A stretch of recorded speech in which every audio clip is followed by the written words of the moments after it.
Well, thank you, Mr. Speaker, and I want to thank my colleagues. And I think I should start off by thanking a combination of people, the Finance Committee, the Minister of Finance, Minister of State for Finance. You know, a lot of work went into creating this document. A lot of work went into the background and making such a great document that Canadians outright approved of on May 2nd when they voted in a majority Conservative government. You know, you look at the items that are in here, and there's so many of them, and it's just to touch on a few, like volunteer firefighter tax credit, the gas tax fund rebate for infrastructure for municipalities, forgivable loans for doctors, arts tax credits, phasing out political subsidies, closing tax loopholes. You know, that's just the tip of an iceberg of a great bill and a great piece of legislation. And, you know, when you look at all that, you wonder why anybody would actually even debate this. This should have passed in all clauses at one time in one sitting, and we could have moved on to other important parliamentary business. You know, our government is definitely focused on the economy, focused on jobs. That's what our role, and that's what we understand Canadians want us to do. That's what we ran on the last election, and that's what this budget's doing. You know, to start off with, I think what I'll talk about is the forgivable loans for doctors and nurses in rural Canada. In my riding, when I go around and talk to my constituents, that is probably one of the #1 issues in the riding is, where do I see a doctor? Why do I have to drive to a major centre to see a doctor? Why can't I see the doctor in my small town or even in the little town close by? You know, I can remember when I grew up in Canwood, we had a guy by the name of Dr. Ed. Dr. Ed was on call 24 hours a day, 7 days a week. Everybody could remember Dr. Ed. If it was midnight, you'd call Dr. Ed, he'd be there and he'd make sure that you're taken care of. But you know, that was back in the 70s and 80s. Those days are gone. Dr. Ed has moved on. God bless his soil, and now we're looking for doctors to replace that. And unfortunately, new doctors, which I understand, don't want to work 24 hours a day. They want to have some companionship. They want to see their patients in a timely manner, and they want to do it in such a fashion that's respectful so that they can also have families and enjoy the life of their family members. You know, this tax credit for them, or this forgivable loan, I should say, it does a lot to attract doctors to rural Saskatchewan. It'll do a lot to bring nurses to rural Saskatchewan. You know, one thing we've always said, once you get a doctor out of the city and get them into Nipawin or Carrot River or into Melfort or Tisdale, boy, it's amazing how quickly they adapt and move into that community, how their kids end up playing hockey and sports, and how the whole family gets involved in the community. This forgivable loan just allows us to pull those doctors and nurses into the rural areas and just makes that job a lot easier for the communities. And I've been told on many occasions that the communities that go out and search for doctors feel this is a very valuable tool to help them do that. You know, again, that's not the only thing that we talk about in this budget. You know, gas tax funds for municipalities. You know, one thing I do every year is I try to get through and visit all the municipalities, both the cities and the municipalities, their RMs, and talk to them about their needs and see where we can work together on projects. And they all thank us immensely for the Economic Action Plan and for the stimulus that we started in 2008. And they talk about how they added a water treatment plant or a sewage lift station or some culverts or a road. It seems like every town had a need or an issue that they just couldn't get done. But under the Canada's Economic Action Plan, which the NDP and the Liberals voted against, they actually went and got it done. Now, what they are asking for now is this gas tax to be continued. And in this implementation, it will be continued. And the thank yous we get because of that are amazing. When I talked to the mayor of Prince Albert, he'd say, that was the first question on his mind. He says, what's happening with the gas tax dollars? We need those dollars. We still have more projects to do. And it's nice to say that, you know what, it's hard times. We're being very careful. We're being very prudent. But we will not balance our budget on your back. And you can count on those gas tax dollars to flow to you. They're bankable. They're going to be delivered, and they'll be delivered once this is passed. Again, now we have a mayor and municipalities that know that they have a stream of revenue coming from the federal government that they can bank on and use in their planning when they look for infrastructure needs. You know, the volunteer firefighter tax credit, this is just something that firefighters have been asking for year after year after year. All firefighters, whether you're a volunteer or not, said this was a good program. This is what they asked for.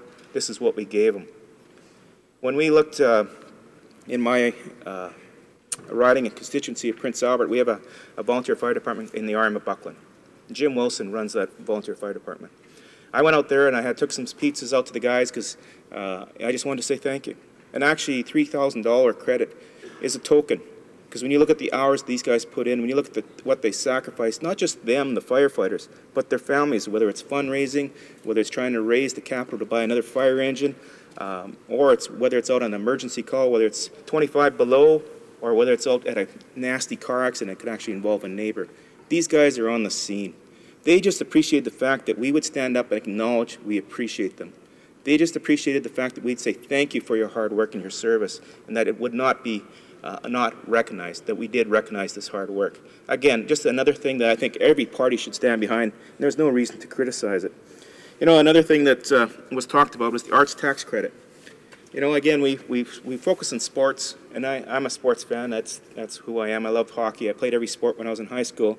But the arts tax credit for kids that want to take music lessons, want to take dance, want to take artwork, drawing, that credit's there. It puts them in the same footing as a kid who wants to go out and play hockey. I think that's just fair and balanced. I think that's a reasonable approach. And obviously taxpayers approved of that because they showed up on May 2nd and voted for it. You know, another thing that we've done, again, we want to be fair to people. We want to make sure everybody pays their fair taxes, and that's closing tax loopholes. That's making sure that the taxes people pay are based on what they owe. So getting rid of unnecessary loopholes, making sure that they pay their fair share of taxes. You know, Mr. Speaker, this is something that I think is Canadians, we also take on the responsibility of paying taxes. We are proud of that. You know, I come from a province that used to be a have-not province.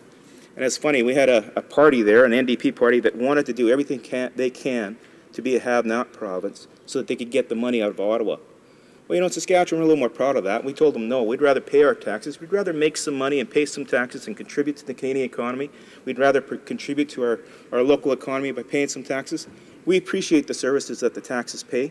We appreciate our doctors. We appreciate the municipal services, the roads, the water that we get through our taxes.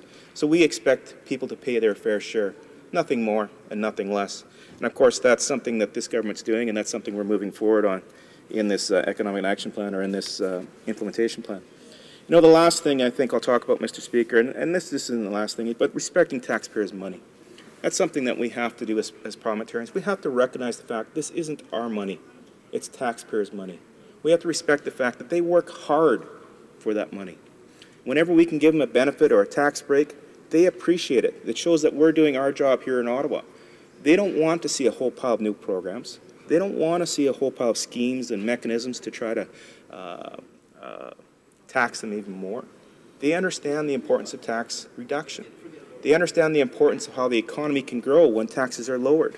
They can see the economic activity. Take Saskatchewan alone. If you look at what's happened there in the last 4 years, by a combination of good economic planning and tax reduction, we've seen this economy go from an unemployment rate probably around 9% to, I think this last week they're saying 3.3%. Good stewardship, good tax planning, good governance on both the federal and provincial level. That's what the taxpayers want out of us, and that's what we're providing.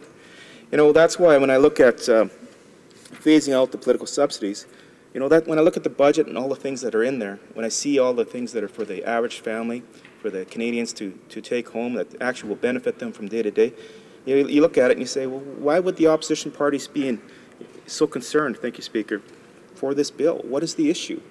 What can it be? It can't be the volunteer firefighters tax credit, even though they try to discredit it because they know it's a popular part of the budget. It can't be the bankable gas tax funds. You know, that can't be it. They can't be against giving the municipalities their gas tax funds. They can't be voting against that, can they? Maybe they could be. You know, forgivable loans for doctors and nurses for rural Canada, they can't be against that. You know, that'd be crazy. So why? You know, arts tax credit, are they against that? Is that why they're voting against the budget? You know, they don't want to see kids take part in arts programs. They don't want to support Canadian arts and culture. You know, I can't see that. Is that it? But you know, one thing I could see, the subsidies for political parties. And that would make a lot of sense to me. It's their own self-survival. Instead of going out and raising funds from their contributors, from the people who support their causes, supports their policy, instead of going out there and actually telling people what your policy is, listening to them, getting input into their policy, this is pretty nice for them right now when they get so much per vote. Could that be the reason why they're voting against the budget? They want to keep their political subsidies? Because again, I look in the budget, you know, you look at it fairly close, whether it's phasing out, you know, closing tax loopholes. Like again, the NDP being against tax loopholes, can't see that. So it comes down to one thing, Mr. Speaker, self-preservation.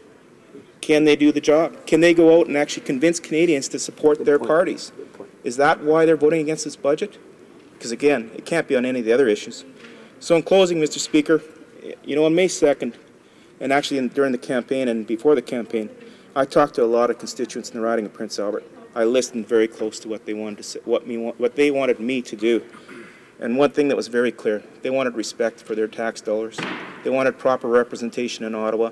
They wanted to see the bickering to end. They wanted to see politicians work together when things made sense. This budget makes a lot of sense. They expect us to work together. Let's pass this budget and get it done. Thank you, Mr. Speaker. Questions and comments? Questions et commentaires. L'honorable député de Beauport-Limoilou. Merci, Monsieur le Président. Écoutez, j'ai écouté attentivement le discours de mon collègue et je vous confesserai qu'on se rend compte sur un point. En effet, tout comme lui, je ne tiens pas du tout à voir l'argent des contribuables être gaspillé. Malheureusement, à partir de là, nos chemins vont diverger complètement. Écoutez, je me souviens, il y a quelques années, quand ce gouvernement avait présenté la mesure fiscale concernant le transport en commun, j'étais en colère de le voir être adopté, parce qu'avec cette mesure, moi, qui n'ai plus d'automobile depuis presque 3 ans, j'ai été totalement incapable d'acheter un nouvel autobus ou d'engager un seul nouveau chauffeur pour pouvoir améliorer le service de transport en commun dans la ville de Québec. Et cette mesure, tout comme les mesures pour le sport, pour la culture, je considère que c'est de la monnaie de singe pour pouvoir endormir les gens et faire passer des milliards de baisses d'impôts aux grandes entreprises qui ont creusé un déficit artificiel. Alors, comment mon collègue peut-il justifier sans rire qu'il aide les familles avec des grenailles, des montants insignifiants par mois? The honourable member for Prince Albert. Well, thank you, Mr. Speaker, and I thank the colleague for the question. Again, he is a new member, so I understand that he's still learning about the process that goes into making a budget, the budget document, and the consultation that goes through the process, and how they talk to Canadians. They go and talk to different members of the industries right across Canada, not just here in Ottawa. We don't stay here in Ottawa when we do finance budget preparations. We go right across Canada, right from Newfoundland to Victoria, up into the Northwest Territories and Yukon, and we talk to Canadians and what they want to see. And that's what they see in the budget. And I guess that's what scares the opposition parties is we're doing what we promised. Heaven forbid the Liberals never did that, so I guess we've got a Conservative government that's going to do what they promised, and we just don't know how to handle it. So let's vote against it. And that's what they're doing. Question et commentaire. L'honorable député de Charlottetown. Thank you, Mr. Speaker. I was interested in the comments of my colleague with respect to the gas tax, and he went on at some length about how the gas tax is now a guaranteed amount. In actual fact, this budget has capped the gas tax transfer to municipalities. But what I found interesting was how he put it into a conversation. And the conversation was, oh, we're not going to balance the budget on the backs of municipalities. I just wonder about the conversation he had with veterans, considering that $226 million is being cut out of the Veterans Affairs budget and hundreds of jobs are being lost. So if that was the conversation that was had with municipalities, let's hear about the conversation with veterans. Well, member for Prince Albert. Well, I find that pretty shameful that he'd be playing partisan politics in the backs of veterans. He knows it's not a cut. He knows that that's just a change in how the process works. You know, let me continue with that conversation I had with the mayor at that point in time, because he was very nervous when we talked about deficit reduction, because he experienced what the Liberals did. He experienced having to make those tough decisions on transportation. He experienced how he had to go forward and cut his staff and cut his services. He experienced that. Under the Liberal government, the provincial government also experienced that when they cut out the number of doctors and hospital beds.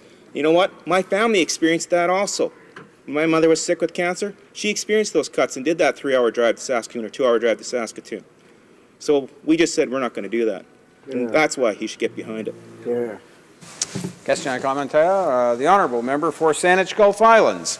Thank you, Mr. Speaker. And I'd like to ask my honourable friend, the Member of Parliament for Prince Albert, to explain to me something. I've asked this question before of government members, and I have to admit, with all due respect, I haven't had a satisfactory answer. You've said to us in the opposition benches that somehow we don't go out there and ask our supporters for support. We don't go out there and put forward what our policies are. And speaking on behalf of the Green Party, we do.